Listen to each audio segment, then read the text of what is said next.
असांजी न्याणियुनि मां पर्दो हलियो वियो, असांजे घरनि मां पर्दो हलियो वियो। रसूलुल्लाह सल्लल्लाहु अलैहि वसल्लम सख़्ती सां मना फरमाई आहे।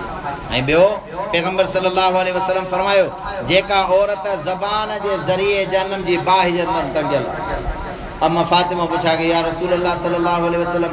हीअ औरत जेका ज़ुबान जे ज़रिए जनम जी बाहि जे अंदरि टंगियली इन जो छा गुनाह हुयो? अल्लाह जे रसूल फरमायो फातिमा, अम्मा फातिमा खे फरमाई इहा औरत ज़बान दराज़ हुई। ज़बान दराज़ सम्झो था? कैंची वारी ज़बान। मुर्स खे बि उन ज़ुबान सां तकलीफ़, ज़रूरी न आहे त औरत हुजे, मर्द बि इन गुनाह जे अंदरि मुब्तला थी सघनि था।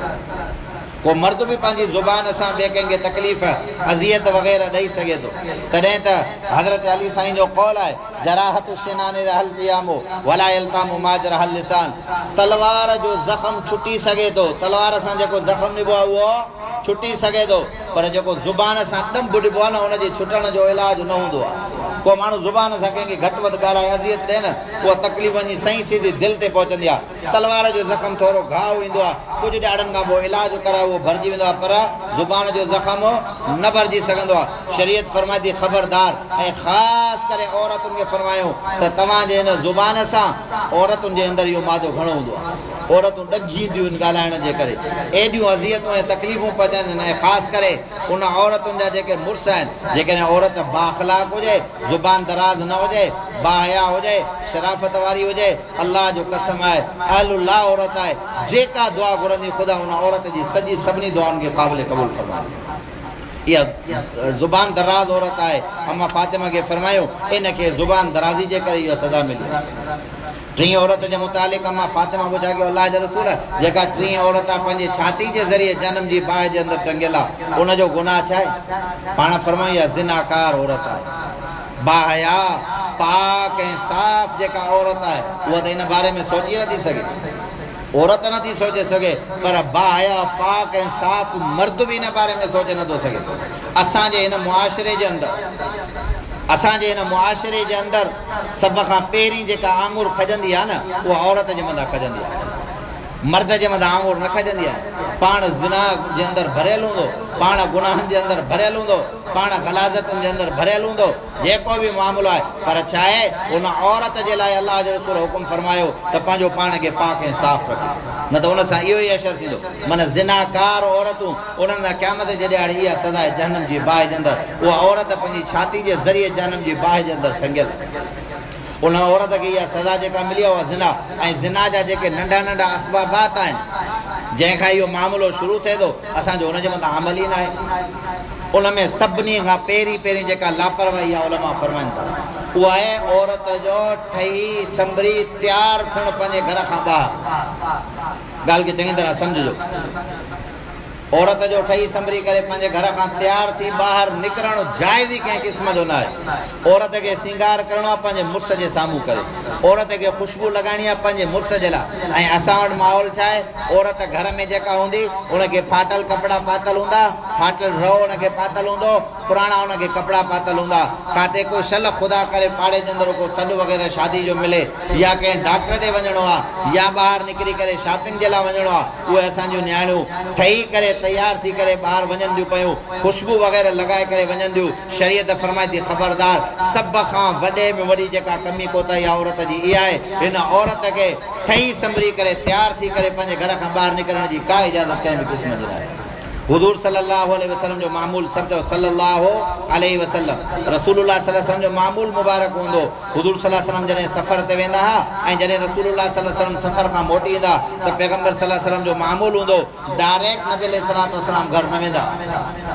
ऐं हुकुम बि इहो आहे हिन उम्मत जे लाइ बि, अवां बि जल्दी करे जेकॾहिं को माण्हू ॿाहिरि रहंदड़ आहे या को माण्हू हफ़्ते जे लाइ ॿाहिरि वियो आहे, हाणे जेकॾहिं आयो आहे मोहल्ले जी मस्जिद जे अंदरि वञे या का ओताक वग़ैरह हुजे, उते वेहे 5-8 मिंट साई पटे पंहिंजे घर ॾे न्यापो मोकिले त मां आयो आहियां। छो ज़ाहिर आहे इंसानु पंहिंजे घर जे अंदरि रहे थो, घर जो को कमकार वग़ैरह माण्हू करे थो या कंहिं मसरूफ़ियत जे अंदरि आहे, उनखे जॾहिं न्यापो मिलंदो त उनजो मुड़ुसु आया, उहा औरत ठही संभरी ऐं तयारु थी करे पंहिंजे मुड़ुस जे लाइ वेहे। जेको शरीयत जो कानून आहे असां वटि मामिलो ई बरक्स आहे पोइ इन मामले बरक्स हुजण जे करे शरीयत जे मथां अमल न करण जे करे जेको असांजे मुआशरे जे अंदरि नुक़सान आहे त पूरी दुनिया में एतिरो न आहे पाकिस्तान जे अंदरि वरी पाकिस्तान खां असांजे सूबे सिंध जे अंदरि या असांजो इलाइक़ो जेको बलोचिस्तान आहे उन जे अंदरि जेके गैर रीतो रवाज ऐं रस्मूं आहिनि जेको नुक़सान ॾे थो उनजो अज़ालो कंहिं क़िस्म जो नथो थी सघे खोड़ मर्द ऐं खोड़ मायूं खोड़ जुगा ऐं ख़ानदान काराई जे मसइले में तबाह थिया बाबा सही तो चवां कि न ग़लति तो चवां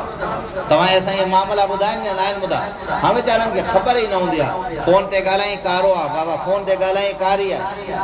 तूं केरु थींदो आहे कंहिंखे सज़ा ॾियण वारो जॾहिं अलाह ऐं अलाह जे रसूल जो जेको हुकुम आहे उनजे मथां अमल कयो जेकॾहिं गैर शादीशुदा आहे अज़ानियत वज़ानी फजलिदू कुल्ल वाहिद मिनहुमा मियत जल्द इनखे 100 कोड़ो लॻाइणो आहे वक़्त जे काज़ी खे हुकुम आहे त तूं इनखे आर्डर ॾे ऐं जेकॾहिं शादीशुदा आहे उनखे 4 आदिल हुजनि 4 गवाह हुजनि नेकोकार हुजनि मुत्तकी ऐं परहेज़गार हुजनि उन गुनाह खे गुनाह कंदे उनखे ॾिसनि इहे 4 ॼणा गवाही ॾींदा अख़्तियार वरी बि तो वटि न आहे सज़ा ॾियण जो अख़्तियार वरी बि काज़िल क़ुज़ात ऐं जज खे आहे उहो फ़ैसिलो ॿुधाईंदो उनजे लाइ पोइ संसार जो हुकुम आहे असां त शरीयत जे मथां जॾहिं तुंहिंजे घर जे अंदरि मोहम्मद मुस्तफ़ा वारो निज़ाम हूंदो जॾहिं तुंहिंजे घर जे अंदरि रसूलुल्लाह सल्लल्लाहु अलैहि वसल्लम जो हुकुम जे मुताबिक़ ज़िंदगी गुज़ारींदी भाउ भाउ जे घर जे अंदरि न वेंदो धारियो मर्द तुंहिंजे घर जे अंदरि न हूंदो तुंहिंजे घर जे अंदरि जॾहिं पाक ऐं नूरानी ऐं साफ़ माहौल हूंदो ॿाहिरीं का शइ ईंदी न अलाह थींदो की इन्हनि सभिनी ग़लाज़तुनि खां परते करे रखां असां शरीयत जे मथां अमल नथा कयूं पोइ शरीयत जे मथां अमल न करण जा इहे नुक़सान आहिनि माण्हुनि जा झुगनि जा झुगा तबाह थी विया सव माण्हू जेको आहे क़त्ल जे अंदरि मुब्तला हुआ त बहरहाल जेका टीं औरत पंहिंजे छाती जे ज़रिए जहन्नम जी बाहि जे अंदरि टंगियल हुई रसूलुल्लाह सल्लल्लाहु अलैहि वसल्लम अम्मा फातिमा खे फरमायो फातिमा इन औरत खे जेका सज़ा मिली आहे इहा ज़िनाकार औरत आहे बदफेली जे करे ख़ुदा हिनखे इहा सज़ा ॾिनी आहे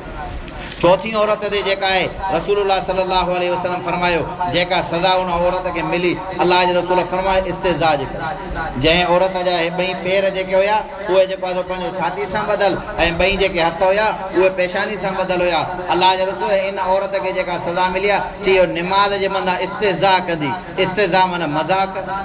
निमाज़ खे निमाज़ सम्झे ई न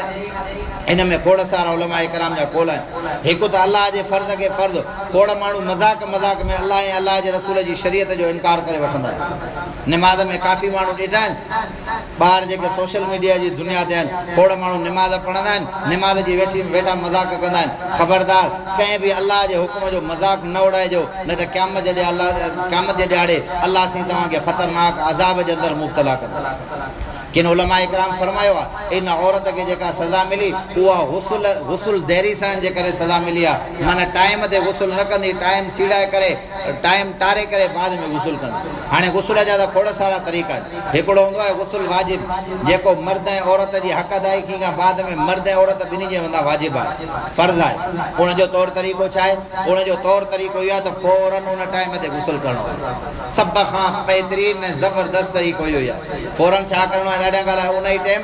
गुसुल करणो हाणे साईं उन टाइम गुसुल नथो थिए माण्हू राति जा 12-1 थी वियो आहे निंड खयूं थी वञे शरीयत फरमाए थी जेकॾहिं सफ़ा सम्झो था सख़्तु सियारो आहे या ॿी का तकलीफ़ आहे या ॿी का हाजत आहे परेशान थियण जी ॻाल्हि कान्हे का अफ़ज़ल त इहो आहे तव्हां गुसुल कयो पर गुसुल नथा करे सघो त फ़क़ति तव्हां वञी करे उहा पलीती वारी जाइ धोई करे वरी वुज़ू करे अची आराम सां सुम्ही पओ सुबुह जो साजुरी आज़ान मिलण जे टाइम उथी करे तव्हांखे गुसुल खणणो आहे अफ़ज़ल हू आहे जेकॾहिं नथा करे सघो त ॿिए नमूने जे मथां हिन जे मथां अमल करणो आहे ऐं हिन जो दुनिया में नुक़सानु छा आहे जॾहिं माण्हू या पाकाई ऐं सफ़ाई सही नमूने सां पंहिंजे टाइम ते न कंदो आहे त पोइ शयातीन जेके आहिनि जिन्नात जेके आहिनि हुनजे मथां हमिलो कंदा आहिनि उहो इंसानु बेअख़्तियार थी वेंदो आहे पोइ चवंदो अॼु मुंहिंजो घाटो थो भॼे अॼु मुंहिंजे फलाणे ॿार जे अंदरि सूरत आहे जॾहिं तुंहिंजो जिस्म पलीत हूंदो त पोइ शयातीन त ज़रूरु तुंहिंजे मथां हमिलो कंदा तूं शयातीन खां महफ़ूज़ कंहिं क़िस्म जो नथो रही सघे ॻाल्हि सम्झ में आई आहे हिकिड़ो इहो गुसुल वाजिब थियो ॿियो हूंदो आहे औरत खे जेका माहवारी ईंदी आहे उन खां बाद में बि गुसुल इंसान जे मथां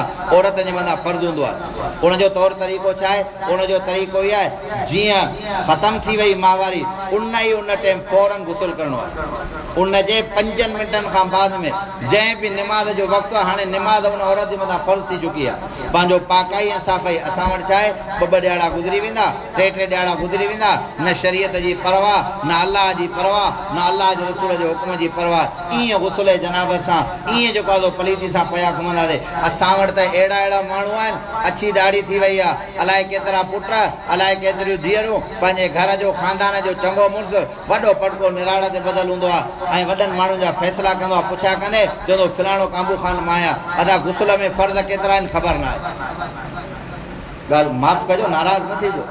बाबा तूं मुसलमान आहे हा साईं मां मुसलमान आहियां बाबा गुस्ल में फ़र्ज़नि जी ख़बर न अथई न यार ॿेली गुस्ल जे फ़र्ज़नि जी ख़बर न आहे फ़ैसिला करण जी तोखे ख़बर आहे माण्हू वेड़ाइण जी तोखे ख़बर आहे ॿियनि मामलात खे दुरुस्त करण जी ख़बर आहे गुस्ल जे फ़र्ज़नि जी ख़बर न आहे न गुस्ल जे फ़र्ज़नि जी ख़बर न वुज़ू जे फ़र्ज़नि जी ख़बर आहे ईअं जेको आहे सो जानवरनि वांगुरु वेठा ज़िंदगी गुज़ारे हूंदा पिया त मुंहिंजा अदा जेको इस्लाम जे अंदरि ईंदो उहो ई हक़ीक़ी मुसलमान थींदो जेको पैगम्बर जी तालीमात खे ॿुधंदो उनखे हक़ीक़ी तरीक़े सां इस्लाम जी ख़बर पवंदी त इस्लाम छा आहे बहरहाल इहा चौथी औरत रसूलुल्लाह सल्लल्लाहु अलैहि वसल्लम फरमायो जंहिंजूं ॿई टंगूं जेको आहे छाती सां ऐं हुन जा ॿई जेके हथ आहिनि उहे पेशानी सां लॻल आहिनि अलाह जे रसूल फरमायो इन औरत खे जेका सज़ा ॾिनी वई आहे उहा इन जे करे त निमाज़ जे मथां इस्तिज़ा किन उलमा जो कौल इहो आहे त गुस्ल जनाबत खे ताख़ीर सां लाहिण जे करे हिनखे इहा सज़ा मिली आहे